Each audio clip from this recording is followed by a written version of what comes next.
Hi everybody, good morning, happy late morning. It's a Thursday. We're coming to you one day early, but I figured better late than never. We weren't able to do the Ask VL, Ask Vogelzang Lawyer segment last week. I had the honor of speaking at the Perrin National Asbestos Litigation Conference put on by Lindsay Perrin. A really fantastic conference, had both sides of the bar, both plaintiff lawyers and defense lawyers come together and talk about the different things that were going on in the litigation, how it's been evolving. And one of the big topics was how many cases there are across the nation and how to handle those cases in the most efficient way so that clients are compensated and paid the amount that they need to be paid and that the process doesn't get too slowed down. So I think there was a lot of great talks, a lot of great conversations over the week in San Francisco. So it was really fun, and again, I really appreciate Lindsay Perrin having me as a speaker, and we hope to be back next year.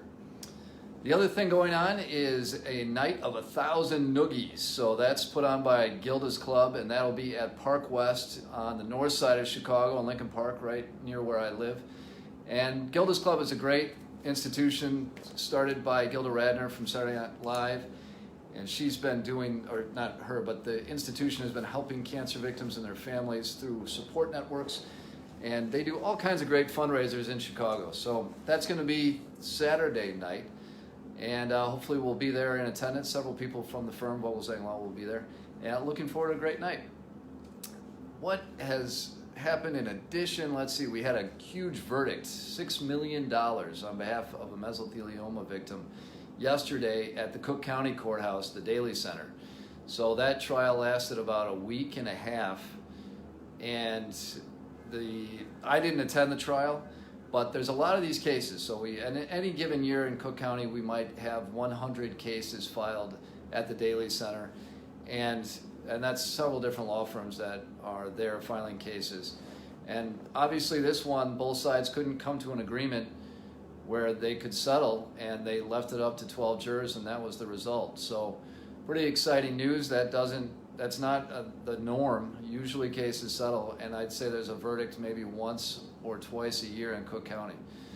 So, which leads us to the purpose of today's segment of Ask VL, and that is, how do you determine the value of a case? Because I have a lot of different clients from all different walks of life and different stages of their life that have mesothelioma, and it's our job to work the case up, and then ultimately we have to assist in finding that value against each defendant. Any client may have been exposed to 3 or 5 or 7 or even up to 20 different products that had asbestos in them. And then with each one of those defendants, if the case goes well, we're able to reach a resolution with those defendants, but we have to figure out how much. That's always the big question. And today I can't give any specific numbers because, again, it depends on the case. But some of the factors that we look at are the age.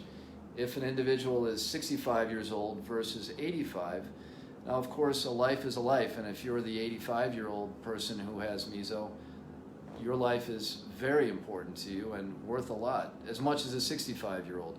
But traditionally in the tort system, a younger person is looked at as a higher value for that specific valuation system. So you've got more years to live. They say, okay, if you have 20 years to live, each year is worth X amount of dollars. So that's one factor. Another one is your current health. If you have prostate cancer and another type of cancer in addition to mesothelioma, that might lower the value. But if you were a spry person up on your roof just re-shingling your house, and now you get this mesothelioma diagnosis, well, that's going from a very healthy state of living to now you've got a very serious and challenging cancer diagnosis. So that also is something that can affect the value. One of the biggest things that changes how much a case settles for is how much your exposure is. If you were exposed for 3 weeks back in 1962 and it wasn't you that used the product, it was somebody else that used the product, a defendant is going to be more reluctant to put a high dollar value on that small exposure. Whereas if you said, I worked with this product for several years, it was very dusty, it got all over me, that's stronger exposure testimony, we would say. And that can change the value of your case. And then of course there's the flip side of that. What did the defendant know during your exposure years, and what did they do about it? If a defendant had a lot of knowledge, if they were a very sophisticated defendant with industrial hygienists and doctors and chose to ignore the literature out there that said asbestos is dangerous, if they chose to not put a warning on all through the years, or they did put a warning on in 74 and somebody didn't listen to the warning, or what was the adequacy of that warning, those are all things that factor in as well. So you can't ever, I think, have a perfect equation that determines settlement value.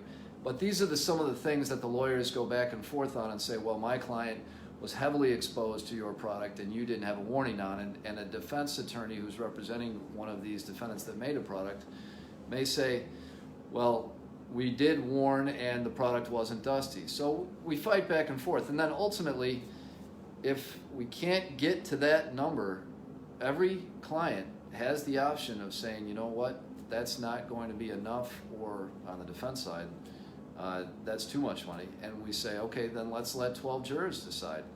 And that's what happened yesterday. 12 jurors decided that this plaintiff had a value of $6 million for the exposure and the life and all the factors that we just talked about. So ultimately, I think most of the time the goal is for everyone to avoid going through a trial, but have a 12-person jury in Illinois and through most states. Sometimes the juries are only 6, but most of the time it's 12. And that's the result you get. So I hope you enjoyed this. I hope it was informative. We're going to be doing this next week, probably Friday. Look forward to it. If anyone goes to a night of 1,000 noogies at Park West on Saturday, I'll see you there. Thanks a lot.